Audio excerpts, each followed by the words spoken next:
Mbak Anissa Pohan dan Maudy Ayunda, Paras Ratna Sari Dewi Soekarno, waktu muda kembali viral.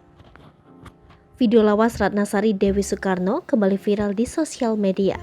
Warganet menyoroti Paras Ratna Sari Dewi Soekarno yang disebut perpaduan antara Anissa Pohan dan Maudy Ayunda. Penampilan Ratna Sari Dewi Soekarno ketika muda membuat warganet pangling, hingga menyebut wajahnya memiliki kemiripan dengan beberapa artis tanah air.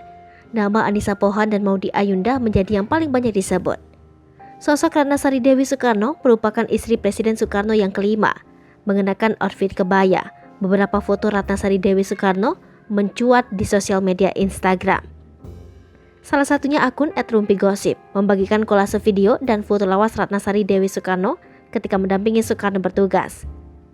Rupa Paras Ratna Sari Dewi Soekarno ketika muda membuat warganet yang melihat video lawas tersebut terkesima. Ternyata sosok Ratna Sari Dewi Soekarno memiliki darah keturunan Jepang. Melansir dari website resmi Perpustakaan Nasional, Ratna Sari Dewi Soekarno lahir di Tokyo, Jepang 6 Februari 1940. Sebelum menjadi istri kelima Soekarno, Ratna Sari Dewi memiliki nama asli Naoko Nemoto. Ia bertemu dengan Soekarno ketika masih berusia 19 tahun. Sementara sang suami sudah menginjak 57 tahun. Saat ini usianya sudah 82 tahun. Namun, tampak penampilannya tak seperti seorang lansia.